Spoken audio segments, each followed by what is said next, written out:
Shalom, bruchim habaim, welcome to this video. Today I will teach you how you can easily spot a PAAL verb.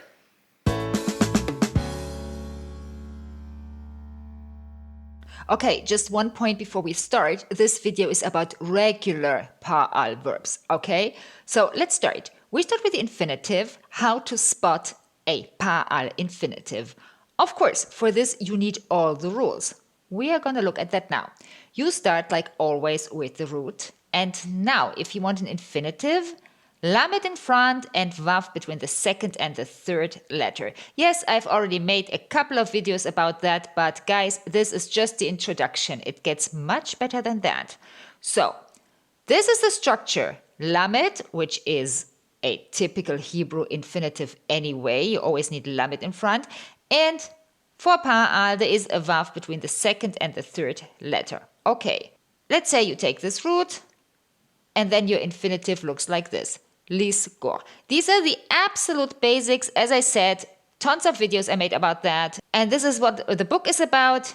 Those of you who have the book, you know this rule for sure. Okay, but now it comes.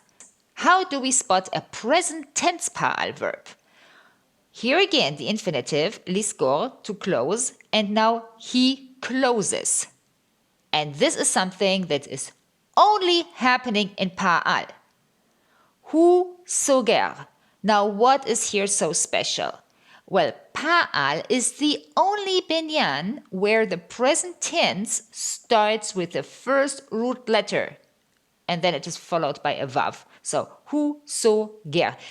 I will show you also the other binyanim so that you understand the difference. Just let's have a look at the formula. It is the root and then you simply add a vav between the first and the second letter, but you keep the root exactly like this. There's nothing to put in front. It is always the first root letter. Let's look at the other binyanim to see why this is so special. PAAL, we just said, root and present tense. Hu suger, he closes. In PL, we have then this root, and then it is hu medaber. Now, what is the difference? The difference is PL needs a mem as first letter in the present tense and then comes back to the root. Hu medaber. PAAL doesn't need that. PAAL starts right away with the first root letter. PL doesn't do it and the others either. Now look here, hif'il. Magzim. Hu magzim, he exaggerates. The same. Present tense starts with a mem. Nif'al. Hu nichnas. Present tense in nif'al always starts with nun. And hitpa'el, hu mitkatev, he corresponds. Same. It always needs mem tav, so it actually needs two letters for the present tense. And then you can come back to the root. So, summary, here you see it. Only PAAL starts right away with the first letter of the root. And yes, this overview is for regular verbs. I'm just saying, this here is the sheet that is good for 90% of the verbs, and you can download it from my blog. I leave you the link below in the description of this video. Now let's see what's happening in past tense. How do we spot a PAAL verb there? In PAAL, when we want to form the past tense, we take the root, and then this is why all my students love PAAL. The root and the past tense of the third person masculine singular are the same. So here an example. Hu sagar, he closed. And if we now go to our overview, hu sagar, then you see we need all these suffixes to form the past tense. When we fill it up, then we again see something that is very much PAAL and does not happen in any other binyan. First of all, the root stays together. There is no yud, there is no vav, there is nothing. And this in all persons. Second, also here there is no prefix. You remember in nif'al you always need a nun, also in the past tense. In hif'il you always need a hey, for example.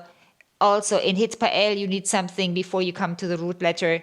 No, PAAL You stay with the root and then you simply add the suffixes that you need for the past tense. In the future tense, yes, you also have suffixes, but a lot of prefixes, actually more prefixes than suffixes. So those we have to take into account. And when we want to go from the infinitive to the future tense, it's super easy because you only drop the lamed and replace it with a yud when you want to come to the third person masculine singular. So here again, lamed becomes yud and we are already in the third person masculine singular future tense. If we fill it up with a root, then it looks like this. And this here is hu yisgor. He will close. Now, pay attention. The infinitive is lisgor. And the future tense is hu yisgor. Lisgor, yisgor. So, yeah, I think that's a way to remember it. Now, when we look at the whole list, what do we see? We see that those who have a suffix at tiskri, you, girl, will close at tiskri, or atem aten tiskru, hem hen yiskru, they don't have a vav any longer. So when you look here, hu yisgor, there is a vav, which is the same vav from the infinitive, lisgor, yisgor. But when we look at those persons who need a suffix, then the vav is gone, okay? So I hope this video was helpful for you. Remember, you can download the overview from the present tense from my blog. And yes, I hope I see you in the next video. Neshikot, shalom.